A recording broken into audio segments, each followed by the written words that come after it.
Hi welcome to life line. ఇటీవల కాలంలో arthritis problem అనేది ప్రతి ఒక్కరిలోని సర్వసాధారణం అయిపోయింది. అయితే దీనికి కారణాలు ఏంటి, ఏజ్ గ్రూప్లో ఎక్కువగా ఈ ఆర్థరైటిస్ ప్రాబ్లమ్స్ అనేది ఫేస్ చేస్తూ ఉంటారు, వీటిలో ఉండే కాంప్లికేషన్స్ ఏంటి, సో దీనికి హోమియోలోనే ఎటువంటి ట్రీట్మెంట్ అందుబాటులో ఉందనే విషయాన్ని తెలియజేసేందుకు మనతో పాటు స్టూడియోలో ఉన్నారు హోమ్మేకర్ ఇంటర్నేషనల్ నుంచి డాక్టర్ అంబికా గారు. వీటికి సంబంధించి మీకు ఎలాంటి సమస్యలున్నా 04023490102 0103 నెంబర్కి కాల్ చేసి మ్యామ్ మీ సమస్య చెప్పి సొల్యూషన్ తెలుసుకోవచ్చు. Hello ma'am. హలో అండి మ్యామ్, ఇప్పుడు మనం అనుకున్నట్టుగానే ఈ ఆర్థరైటిస్ ప్రాబ్లమ్ ఎందుకు ఇంత ఫ్రీక్వెంట్గా అందరిలో వచ్చేస్తుంది, ఎప్పుడో ఏజ్ అయిన తర్వాత రావాల్సినవన్నీ కూడా ఎందుకు అందరిలో కనిపిస్తుంది? మీరు అన్నట్టు అంటే ఎర్లీ చేంజెస్ అనే చెప్పుకోవచ్చు, లైఫ్ స్టైల్ మోడిఫికేషన్ అని చెప్పుకోవచ్చు. మనం ఎప్పుడు చెప్తున్నామంటే మన జీవిత కాలంలో వచ్చిన మార్పులు, ఉరుకులు పరుగులున్న జీవన విధానంలో అంటే ఫ్లక్చుయేషన్స్ అనేవి కామన్గా అబ్జర్వ్ చేస్తున్నాం. బికాజ్ ఆఫ్ మోస్ట్ కామన్గా చూసుకుంటే న్యూట్రిషనల్ వాల్యూస్ రీచ్ అవ్వలేకపోవడమే major cause, and physical workout లేకపోవడం, బాడీకి ఎలాంటి వ్యాయామం లేకపోవడం, దీనివల్ల కొద్దిగా మన కండరాలు అనేవి బలహీనం అవ్వడం, వాటి యాక్టివిటీస్ అనేవి తగ్గిపోవడం వల్ల స్లోగా మజిల్ స్పాజం గురవుతుంది. సో ఈ జాయింట్ పెయిన్స్లోకి మనం వచ్చినట్టయితే ఈ జాయింట్స్ ఏంటంటే మనకు శరీరంలో కీళ్ళ పాత్ర అనేది చాలా ప్రాముఖ్యమైనది. కాబట్టి వాటి చుట్టూ అంటే జాయింట్స్ ఒకటే కాకుండా వాటి చుట్టూ కండరం కానివ్వండి, కార్టిలేజ్ కానివ్వండి, nerves, ligaments and arterial nervous supply, వీటన్నిటితో ఒక జాయింట్ అనేది సంక్లిష్టంగా నిర్మాణించబడుతూ దాని చుట్టూ మళ్ళీ ఓవర్లాపింగ్గా మజిల్స్ అనేవి ఏర్పడుతుంటాయి. సో ఎప్పుడైతే మనకేంటంటే ఇనీషియల్ స్టేజెస్లో మన రాంగ్ పోస్చర్స్ కావచ్చు, మన వృత్తిపరమైన లైక్ కంటిన్యూస్గా కూర్చునే వర్క్ చేసే వాళ్ళలో కావచ్చు, డ్రైవింగ్ చేసే వాళ్ళలో కావచ్చు, గ్రాడ్యువల్గా ఒకే పొజిషన్ కంటిన్యూగా ఇవ్వడం వల్ల కూడా మజిల్ అనేది స్పాజంకి గురవుతూ ఉంటుంది. ఈ మజిల్ స్పారీ చేంజెస్, జాయింట్ చుట్టూ ఉన్న మెటీరియల్ కార్టిలేజ్లో చేంజెస్ రావడం, ఇవన్నిటితోని స్లోగా డీజనరేషన్ అనేది స్టార్ట్ అవుతుంది. So it might be most ఫ్యాక్టర్గా తీసుకుంటే ఆక్యుపేషనల్ డిజీజెస్ అని చెప్పుకోవచ్చు. Deficiencies, calcium D3 deficiencies, thyroid issues, రక్తహీనత, మాల్ నరిష్మెంట్, అండ్ నెక్స్ట్ వచ్చేసి ఇవన్నీ మైన్యూట్ ఫ్యాక్టర్స్. మేజర్ ఫ్యాక్టర్స్లో తీసుకున్నట్టయితే degeneration, autoimmune conditions, metabolic disturbance అని రూల్ అవుట్ చేసుకోవాలి. రైట్ అండి, ఒక కాల్ సిద్ధంగా వచ్చుదాం. హైదరాబాద్ నుంచి చిన్ని కుమార్ గారు. హలో. హలో చిన్ని కుమార్ గారు చెప్పండి, సమస్య ఏంటి మ్యామ్కి? మేడం, నాకు ఒక 3 days 4 days నుంచి full back pain madam. Okay, age ఎంత సార్ ఇప్పుడు మీది? నాది 34 మేడం. 34. ఓన్లీ 3-4 days నుంచి బ్యాక్ పెయిన్ ఉందండి? బ్యాక్ పెయిన్ ఉంది మేడం, అసలు కూర్చోలేకపోతున్నాను, నుంచోలేకపోతున్నాను madam. Okay, any urinary complaints అండి వాటితో పాటు? మేడం, యూరినరీ కంప్లైంట్స్ ఏమన్నా ఉన్నాయా బ్యాక్ పెయిన్తో పాటు? ఇదే ఫస్ట్ టైం మేడం నాకు రావడం. ఇదే ఫస్ట్ టైం. ఓకే, ఫైన్ అండి. అంటే ఒక 3-4 days బ్యాక్ కానీ 5 days బ్యాక్ కానీ ఎక్కువగా ఫిజికల్గా స్ట్రెయిన్ అవ్వడం కానీ, డ్రైవింగ్ చేయడం ఇలాంటిది ఏమైనా ఉందా? లేదంటే కాలు బెనకడం, మీరు కింద పడడం అలాంటిది ఏమైనా జరిగిందా? లేదు మేడం, అంటే నేను మామూలుగా ఫ్యాబ్రికేషన్ ఫీల్డ్లో చేస్తాను. ఓకే. అది మేడం, దానివల్ల కొంచెం వెయిట్ ఇది అవ్వడం వల్ల ఓకే. ఓకే, ఫైన్ అండి. జనరల్గా ఏంటంటే అక్యూట్ పెయిన్ ఇది బికాస్ ఆఫ్ ఫిజికల్ స్ట్రెయిన్ వల్ల, వెయిట్ లిఫ్టింగ్ వల్ల కావచ్చు. దానివల్ల కొద్దిగా మజిల్ స్పాజం అయి ఉండొచ్చు. కొద్దిగా హాట్ ఫర్మెంటేషన్ అది అప్లై చేసుకొని రెస్ట్ అనేది తీసుకోండి. స్టిల్ పెయిన్ తగ్గకపోతే you have to go for అంటే పెయిన్ ఎక్స్రేలో కూడా మనకు మేజర్గా ఏం చేంజ్ ఉండదు. కొద్దిగా బ్యాక్కి సంబంధించిన ఎక్సర్సైజెస్ అనేవి కంటిన్యూ చేసుకోండి. అప్పటికి పెయిన్ కనిపిస్తే ఇన్వెస్టిగేషన్లోకి వెళ్ళొచ్చండి. రైట్ మేడం, ఇప్పుడు యాక్టివిటీ శరీరానికి లేకపోవడం వల్ల ఆర్థరైటిస్ ప్రాబ్లం వస్తుంది అంటున్నారు. సో యాక్టివిటీ ఎక్కువైనా కూడా ఇబ్బంది ఉంటుందా? ఇప్పుడు ఈ మధ్యకాలంలోనే జిమ్లు కూడా అధికంగా చేస్తున్నారు, జిమ్కి వెళ్ళి వర్కౌట్స్ ఎక్కువ చేస్తున్నారు. సో దానివల్ల ఏమైనా ఇబ్బంది ఉంటుందా? డెఫినెట్గా ఇప్పుడు lack of activity and physical activity ఎక్స్ట్రీమ్స్లోకి వెళ్ళినప్పుడు కూడా మనకు ఏదైనా శరీరానికి ఒక లిమిటెడ్ వరకు మాత్రమే వర్తిస్తుందని చెప్పుకోవచ్చు. సో ఎక్కువగా వెయిట్ తగ్గిపోవాలనో, లేదు అంటే యాక్టివిటీ అంటే బాడీ బాగా మెయింటైన్ చేయాలనో జిమ్కి వెళ్ళేసి హెవీ వెయిట్ లిఫ్టింగ్స్ అలాంటివి చేయడం వల్ల సడన్గా కొంతమంది కేసెస్లో అబ్జర్వ్ చేసినట్టయితే డిస్క్ ఇష్యూస్ ఎక్కువగా అబ్జర్వ్ చేస్తుంటాం. అంటే స్లోగా ఇంక్రీజ్ చేయాలి మన యాక్టివిటీస్ ఏవైతే ఉన్నాయో, ఒకసారిగా ఒకే రోజు మొత్తం చేసేయాలన్నట్టుగా కాకుండా స్లోగా గ్రాడ్యువల్గా ఇంక్రీజ్ చేస్తూ రావాలి. వెయిట్ కూడా మన జిమ్ ట్రైనర్ ఎవరైతే ట్రైన్ చేస్తుంటారో దానికి తగిన విధంగా, వాళ్ళ బాడీకి తగిన విధంగా కనుక ఫాలో అయితే ఎలాంటి ప్రాబ్లం ఉండదు.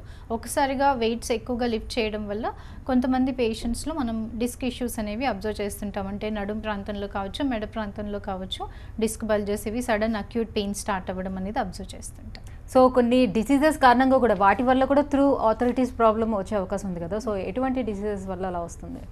So we have to rule out అక్కడ స్కిన్ కండిషన్స్ ముఖ్యంగా తీసుకున్నట్టయితే లైక్ సెకండరీగా ఆర్థరైటిస్ డెవలప్ అవుతున్నాయంటే స్కిన్ కండిషన్స్ ముఖ్యంగా సోరియాసిస్ అనే చర్మపు వ్యాధి సమస్యల్లో మనకు క్రానిక్ కేసెస్లో కొంతమంది పేషెంట్స్లో అందరు సోరియాసిస్ పేషెంట్స్లో మనము ఇన్ఫ్లమేటరీ ఆర్థరైటిస్ అనేది అబ్జర్వ్ చేయము. ఒక 30 to 40% రిస్క్ ఫ్యాక్టర్స్ అనేవి ఉంటుంది.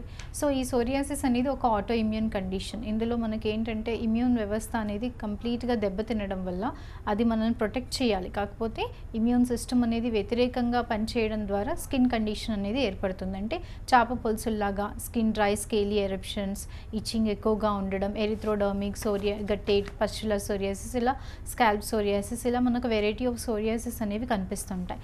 సో కొంతమంది కేసెస్లో ఏంటంటే ఆఫ్టర్ సోరియాసిస్తో సఫర్ అవుతున్న పేషెంట్స్లో ఆఫ్టర్ 4 or 5 years లేదా 10 years తర్వాతనో ఈ సోరియాటిక్ ఆర్థరైటిస్ అనేది డెవలప్ అవుతుంది. ఈ సోరియాటిక్ ఆర్థరైటిస్ అనేది మనకి ఏంటంటే లైక్ చిన్న జాయింట్స్ పైన ఎక్కువగా ప్రభావం చూపిస్తూ ఉంటుంది. It's same like rheumatoid arthritis, కాకపోతే this is accompanying with psoriasis. And ఇక్కడ ఏంటంటే ఈ చిన్న చేతి వేలు మణికట్టు బాగా తీవ్రంగా వాపు ఉండడం, సైనోవియల్ జాయింట్ చుట్టూ ఉన్న synovial sheath and synovial membrane అనేది క్రానిక్ ఇన్ఫ్లమేషన్లోకి వెళ్ళడం వల్ల పెయిన్ సెన్సిటివిటీ ఎక్కువగా ఉండడం, వేడిగా ఉండడం, చేతితో తాకినప్పుడు ఎలాంటి మూమెంట్ కూడా చేసుకోలేకపోవడం, అంటే ఒక 5 fingers టుగెదర్ జాయిన్ చేయలేకపోవడం, and day to day activities కూడా అచీవ్ అవ్వడం చాలా కష్టంగా ఉంటుంది. ఈ పెయిన్స్ అనేవి ఇరువైపులా ఉన్న జాయింట్స్లో ఈక్వల్గా చేంజెస్ తీసుకొస్తూ స్కిన్ కంప్లైంట్ కూడా సమానంగా దాంతోపాటు కనిపిస్తూ ఉంటుందని చెప్పుకోవచ్చు. రైట్, నెక్స్ట్ కాల్ చూద్దాం. ప్రకాశం డిస్ట్రిక్ట్ నుంచి రమేష్ గారు. హలో. నమస్తే మేడం. నమస్తే సార్, చెప్పండి మీ ప్రాబ్లం మ్యామ్కి. డాక్టర్ గారు నమస్తే మేడం. నమస్కారం అండి, చెప్పండి సార్. మేడం నాకు 3.5 years అయింది మేడం. బ్యాక్ పెయిన్ వచ్చి లాంగ్ డ్రైవింగ్ అయితే చేశాను, హెవీ వర్క్ చేశాను. ఓకే. నాకు ఎంఆర్ఐ తీసాను మేడం, 2 years అయింది. దాంట్లో L4, L5, S1 దగ్గర డిస్క్ బల్జ్ అని ఒకటి ఇంకోటి ఏదో వచ్చింది మేడం. రిపోర్ట్ పోయింది, అది లేదు. ఓకే. దాని తర్వాత లోకల్గా హోమియో వాడే మేడం. ఓకే. ఇంత ముందు ఏముందంటే మెడ దగ్గర, నడుము, పక్కలో వచ్చినప్పుడు చేతులు ఇవన్నీ బాగా పెయిన్ గా ఉండేవి మేడం. ఇప్పుడు కొంత ఇవన్నీ తగ్గినాయి మేడం. ఇప్పుడు నడుము దగ్గర బాగా పెయిన్ ఉంటుంది మేడం. అదొకటి తుంటి భాగంలో నొప్పి వస్తుంది మేడం. ఒక 6-5 months నుంచి తుంటి భాగంలో కూడా నొప్పి వస్తుంది మేడం. అంతకుముందు సయాటిక్ లాగా ఎడం కాలు నరం నొప్పి వచ్చేది, ఇప్పుడు అది కొంచెం బెటర్ మేడం, తగ్గింది.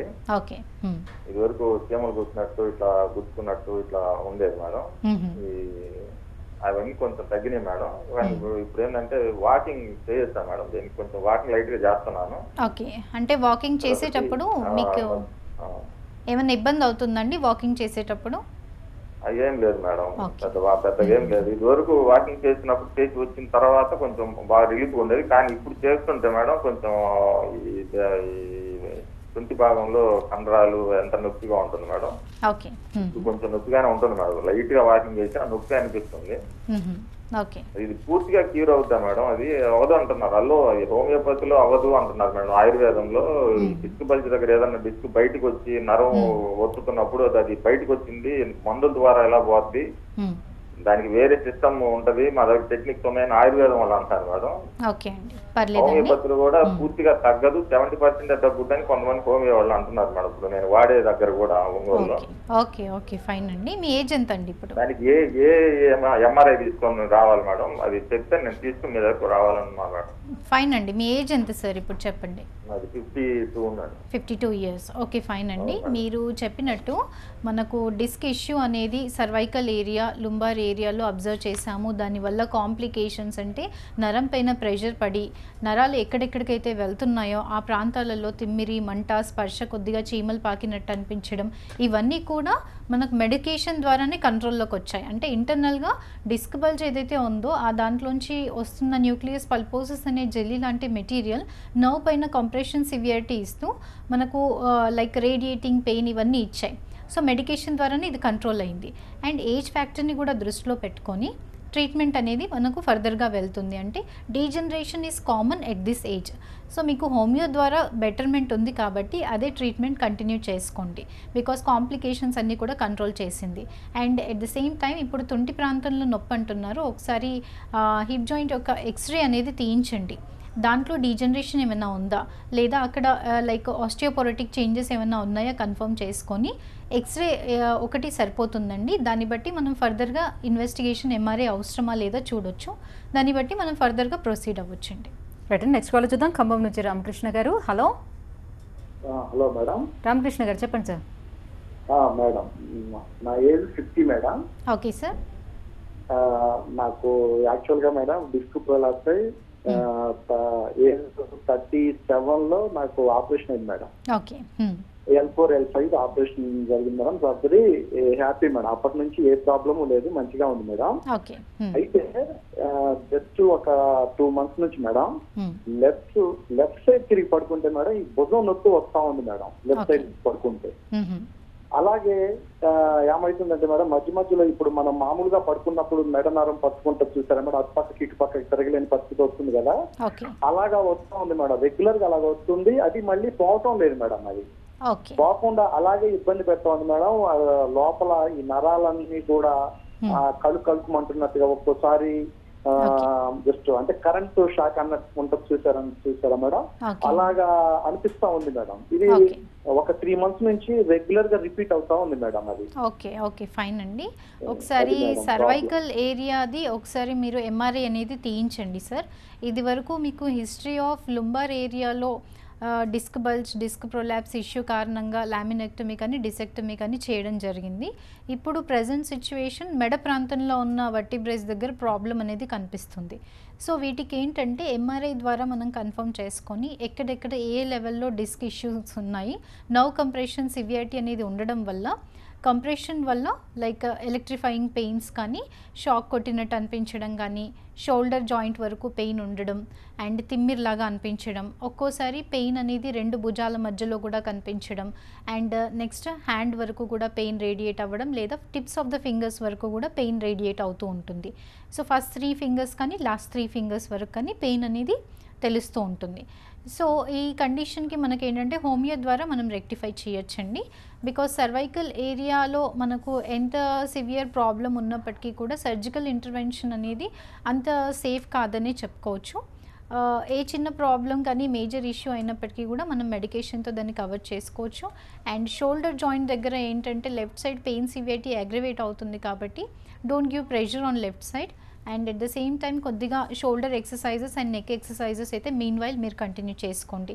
Because neck and shoulder exercises అనేవి చాలా మట్టుకు మనకు ఈ మెడ ప్రాంతానికి సంబంధించిన కాంప్లికేషన్స్లో అవి చాలా మట్టుకు సపోర్ట్ చేస్తాయి. ఎక్సర్సైజెస్ కంటిన్యూ చేసుకుంటూ మెడిసిన్స్ కంటిన్యూ చేసుకోండి సార్.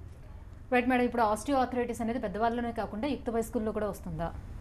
వస్తుందండి. ఇక్కడ ఆస్టియోఆర్థరైటిక్ చేంజెస్ అనేవి మనము like 25 to 35 years age gap మధ్యలో అర్లీ ఆస్టియోపోరోటిక్ చేంజెస్ అని చెప్తాము. బికాస్ ఆఫ్ డెఫిషియన్సీస్ కావచ్చు లేదా ఫ్యామిలీ హిస్టరీ కావచ్చు లేదా థైరాయిడ్ ఇష్యూస్తో పాటు కూడా హైపోథైరాయిడిజం అండ్ హైపర్ థైరాయిడిజం పేషెంట్స్తో పాటు కూడా సెకండరీగా మనకు అర్లీ డీజనరేటివ్ చేంజెస్ అబ్జర్వ్ చేస్తాం. బికాజ్ ఈ ఎండోక్రైన్ సిస్టమ్ డిస్టర్బెన్స్ వల్ల థైరాయిడ్ వల్ల బాడీలో ఏంటంటే like calcium and vitamin D3 absorption metabolism అనేది తగ్గుతూ వస్తుంటుంది. 80% ఆఫ్ ద థైరాయిడ్ ఇష్యూ కేసెస్లో కాల్షియం D3 లోపం అనేది ఎక్కువగా అబ్జర్వ్ చేస్తుంటాం. సో ఈ పేషెంట్స్లో రిస్క్ ఫ్యాక్టర్స్ అనేవి కొద్ది వరకు ఉంటాయని చెప్పుకోవచ్చు. 50 to 60% రిస్క్ ఫ్యాక్టర్స్ అనేవి మనం అబ్జర్వ్ చేస్తుంటాం. సో ఎక్కువగా ఈ మోకాళ్ళలో డీజనరేషన్ అనేది అబ్జర్వ్ చేస్తాం. కొంతమంది పేషెంట్స్లో ఏంటంటే ఇనీషియల్గా బాడీ పెయిన్స్ ఉండడం, నలతగా అనిపించడం, డ్రౌజీనెస్ ఉండడం, వీటితో మనకు థైరాయిడ్ బయటపడుతూ ఉంటుంది. దో థైరాయిడ్ మెడికేషన్ కంటిన్యూ చేస్తున్నప్పటికీ డెఫిషియన్సీస్ అబ్జార్ప్షన్ మెటబాలిజం అనేది తగ్గిపోవడం వల్ల డీజనరేషన్ అనేది మేజర్ జాయింట్స్ వరకు వెళ్ళడం, అర్లీ డీజనరేటివ్ చేంజెస్ స్టార్ట్ అవ్వడం అనేది అబ్జర్వ్ చేస్తాం. మ్యామ్, ఇప్పుడు డయాబెటీస్ ఉన్న పేషెంట్స్లోనే ఏ కైండ్ ఆఫ్ ఆర్థరైటిస్ ప్రాబ్లమ్స్ ఎక్కువగా వస్తుంటుంది? So most of the time diabetic పేషెంట్స్లో జనరల్గా మనం అబ్జర్వ్ చేసేది ఏంటంటే టైప్ 2 డయాబెటీస్ టైప్ 1 డయాబెటీస్ కొంచెం బాడీ అంటే వీక్నెస్గా అనిపించడం, కాలు పిక్కలు లాగినట్టుగా అనిపించడం, మయాల్జిక్ పెయిన్స్, ఫ్యాటిగబిలిటీ, తొందరగా అలసట అబ్జర్వ్ చేస్తుంటాం. లేటర్ ఆర్థరైటిక్ చేంజెస్లో తీసుకున్నట్టయితే షోల్డర్ జాయింట్ దగ్గర ఎక్కువగా ఎఫెక్షన్స్ ఉంటాయి. వీటిని peri arthritis of the joint కానీ ఫ్రోజన్ షోల్డర్ కండిషన్ అని చెప్తూ ఉంటాం. సో ఈ షోల్డర్ జాయింట్ అనేది ఒక లైక్ టైప్ ఆఫ్ ద జాయింట్స్లో తీసుకున్నట్టయితే బాల్ అండ్ సాకెట్ జాయింట్ అంటాము. సో అక్కడ ట్యూబరోసిటీ ఏదైతే ఉంటుందో అక్కడ కొద్దిగా మైల్డ్ డీజనరేటివ్ చేంజెస్ అనేవి స్టార్ట్ అవుతూ మధ్యలో ఉన్న లూబ్రికెంట్ మెటీరియల్ అంటే కార్టిలేజ్ అనేది డ్యామేజ్ అవుతూ ఫర్దర్గా మనకు ఈ షోల్డర్ మూమెంట్స్ ఏవైతే ఉన్నాయో కంప్లీట్గా సర్క్యులర్ మూమెంట్స్ అంటే ఫ్లెక్షన్, ఎక్స్టెన్షన్, ఈ మూమెంట్స్ అనేవి మనకు కొద్దిగా రిస్ట్రిక్ట్ అవుతుంటాయి. అంటే చేతి పైకి ఎత్తలేకపోవడం, వెనక్కి తిప్పలేకపోవడం, ఎప్పుడు లోపల గూడులో ఏదో నొప్పి పొడిచినట్టుగా అనిపించడం, ఇలాంటి లక్షణాలు అబ్జర్వ్ చేస్తుంటాం. ఆల్మోస్ట్ డయాబెటిక్ పేషెంట్స్లో ఈ కండిషన్ మేజర్గా ఉంటుంది. బెటర్ ఏంటంటే ఇనీషియల్ స్టేజెస్ నుంచి లైక్ పుల్లింగ్ ఎక్సర్సైజెస్ కానీ షోల్డర్ ఎక్సర్సైజెస్ అనేవి కంపల్సరీగా కంటిన్యూ చేసుకుంటూ ఉండాలి. లేదు కాంప్లికేటెడ్గా ఉంది, మూమెంట్ అసలు చేతికి వెనక్కి కూడా తిప్పలేకపోతున్నారంటే మెడికేషన్ అండ్ ఎక్సర్సైజెస్ అనేవి సపోర్ట్ చేస్తాయి.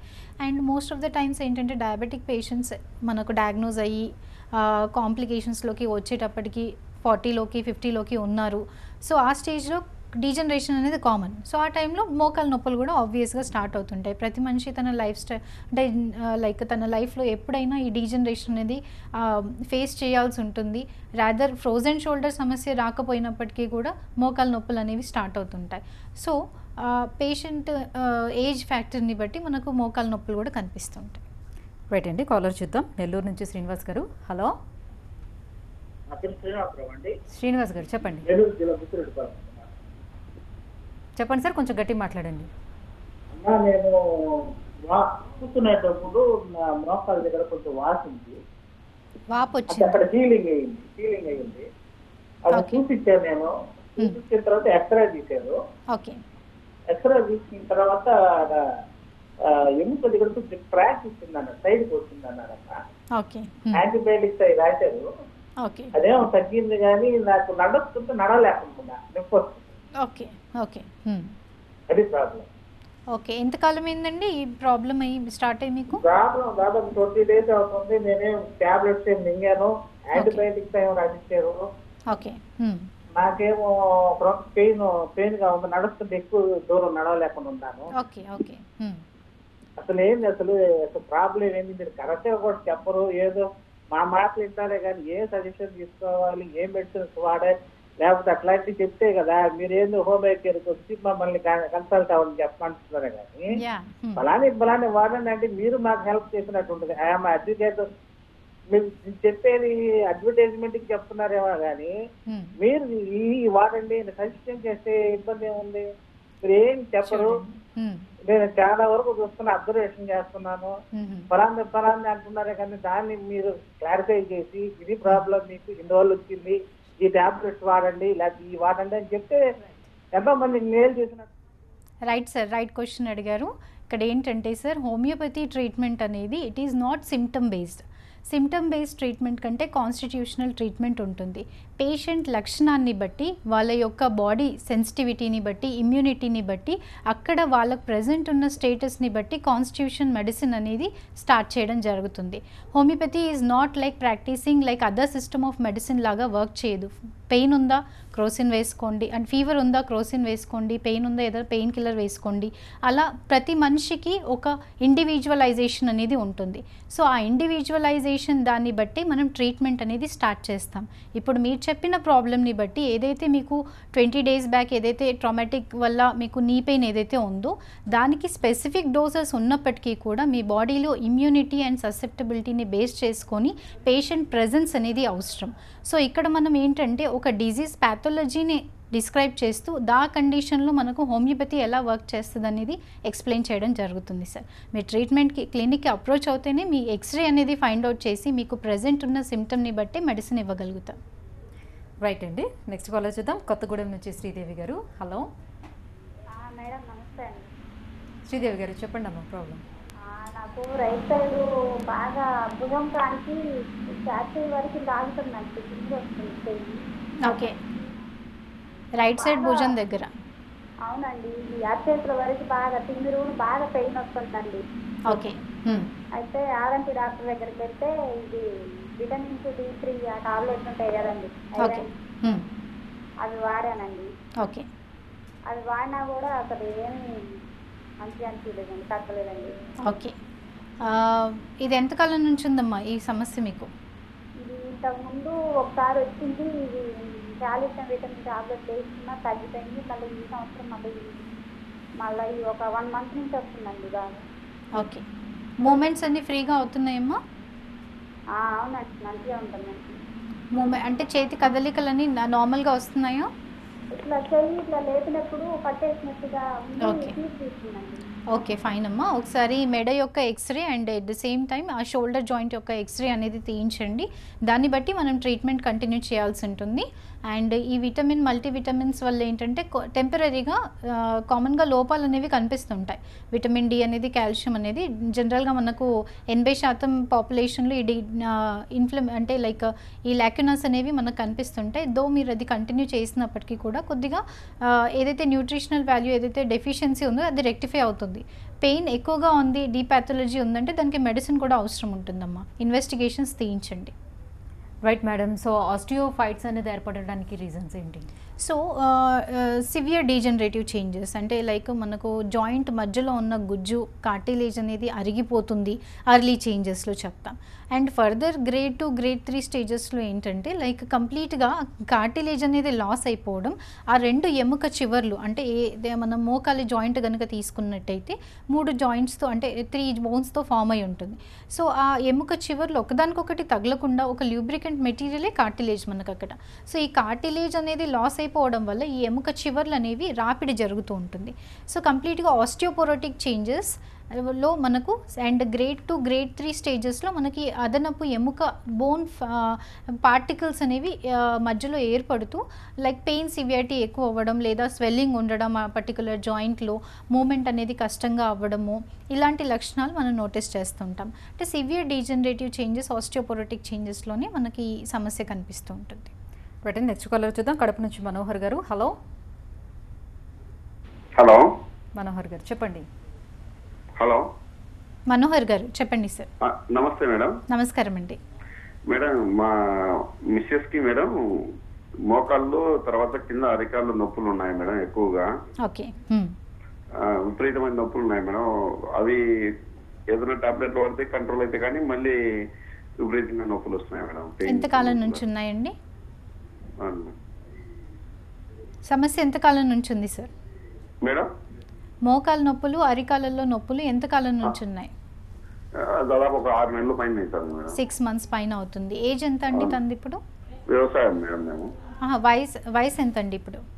వయసు 38 మేడం. 38. ఓకే. అరికాలలో అంటే పాదం దగ్గర ఏమన్నా వాపు ఏమన్నా కనిపిస్తుందండి? వాపు ఏం లేవు మేడం. వాపు ఏం లేవు. షుగర్ టెస్ట్ కూడా చేయించాము, షుగర్ కూడా ఏం లేదు. ఓకే. ఎక్స్రే ఏమైనా తీయించారండి జాయింట్ది? ఎక్స్రే ఏం తీయలేదు మేడం. ఓకే. ఒకసారి ఫస్ట్ ఆఫ్ ఆల్ ఎక్స్రే అనేది తీయించండి. బికాజ్ 6 months నుంచి కంటిన్యూ అవుతున్నాయి. ఏ చిన్నపాటి నొప్పి అయినా బాడీలో ఒక 6 వారాల కంటే ఎక్కువగా కనిపిస్తుంది జాయింట్ చుట్టూ అన్నప్పుడు మనం దానికి సంబంధించిన ఇన్వెస్టిగేషన్స్లోకి వెళ్ళాల్సి ఉంటుంది. వెయిట్ ఏమైనా ఎక్కువగా ఉంటారండి తను? రాత్రిపూట ఎక్కువగా ఉంటాయి మేడం. బరువు ఏమైనా ఎక్కువగా ఉంటారా మేడం? బరువు ఏమన్నా వెయిట్ ఎక్కువగా ఉంటారండి? ఏం లేదు మేడం, మామూలు నార్మల్ వెయిటే. ఓకే. కింద కూర్చోగలుగుతున్నారా ఇప్పుడు తను మోకాలు నొప్పులతోని? మేడం నేలపైన కూర్చోగలుగుతున్నారండి తను? బాగా కూర్చుంటుంది, అన్ని చేస్తుంది మేడం. తర్వాత నొప్పులు ఒకటే మేడం ఎక్కువగా. ఓకే. పెయిన్స్ అనేవి అర్లీ చేంజెస్ ఏమైనా ఉండొచ్చండి. ఒకసారి ఎక్స్రే తీయించండి. And at the same time like అంటే స్లిప్పర్స్ అనేవి ఇంట్లో కూడా యూస్ చేయమనండి. బికాజ్ ఇనీషియల్ మార్నింగ్ స్టిఫ్నెస్ అనేది ఎక్కువగా ఉంటుంటాయి ఇలాంటి కేసెస్లో. మార్నింగ్ లేవంగానే ఒక 10 అడుగులు వేసిన తర్వాత కానీ జాయింట్ ఫ్రీ అవ్వకపోవడము, ఇలాంటి లక్షణాలు అబ్జర్వ్ చేస్తుంటాం. ఇంట్లో లైక్ స్లిప్పర్స్ అనేవి కంటిన్యూ చేయమనండి. ఎక్స్రే కూడా తీయించండి. దాన్ని బట్టి డీజనరేషన్ ఏమైనా స్టార్ట్ అయిందా దాన్ని బట్టి మెడిసిన్ స్టార్ట్ చేసుకోవచ్చండి. Right madam. సో ఆస్టియోపొరోసిస్ అనేది స్త్రీలలోనే అధికంగా కనిపించడానికి రీజన్స్ ఏంటి? స్త్రీలలో తీసుకున్నట్టయితే because of lack of nutritional values ఒకటి మేజర్ ఫ్యాక్టర్. అండ్ అనీమియా కావచ్చు లేదా మెనోపాజ్ సిమ్టమ్స్ ఎక్కువగా అంటే లైక్ 40 to 55 మధ్యలో నెల్స్ లాగిపోయే స్టేజ్ని మనం మెనోపాజ్ దశ అంటాం. కొంతమందిలో అది ఎర్లీగా రావచ్చు, అంటే 38-40స్లోనే రావచ్చు.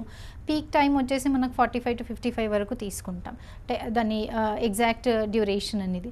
సో అది కొంచెం తొందరగా అచీవ్ అయిన స్త్రీలలో కూడా మనకి ఆస్టియోపొరోటిక్ చేంజెస్ అనేవి ఇమీడియట్గా స్టార్ట్ అవుతాయి. బికాజ్ ఈస్ట్రోజన్ ప్రొజెస్ట్రాన్ అనేది హార్మోన్స్లో ఫ్లక్చుయేషన్స్ ఏర్పడిపోయి కంప్లీట్గా మెన్సెస్ అనేవి ఆగిపోయిన టైంలో కాల్షియం D3 లోపం ఎక్కువగా కనిపిస్తూ ఉంటుంది. ఆ టైంలో చాలామంది స్త్రీలలో వెయిట్ కూడా పుట్ ఆన్ అవుతుంటారు, అండ్ థైరాయిడ్ ఇష్యూస్ కూడా, అంటే హార్మోనల్ ఫ్లక్చుయేషన్ మేజర్గా ఆ పీక్ టైంలో కనిపిస్తూ ఉంటుంది. కాబట్టి చేంజెస్ కూడా ఇమీడియట్గా అంటే కొద్దిగా ఎర్లీగా స్టార్ట్ అయ్యే రిస్క్ ఫ్యాక్టర్స్ అనేవి ఎక్కువగా ఉంటాయి.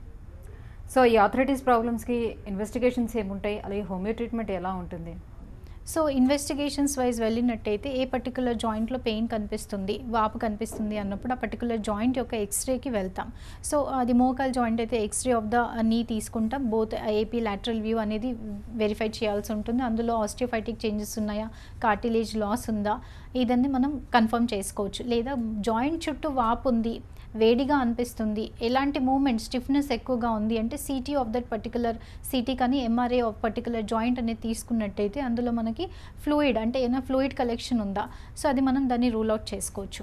అండ్ మిగతా అదర్ ఇన్వెస్టిగేషన్స్ ఏంటంటే to rule out other factors like gouty ఆర్థరైటిస్లో ఏంటంటే లైక్ మనకి యూరిక్ యాసిడ్ అనేది పాజిటివ్గా ఉంటుంది.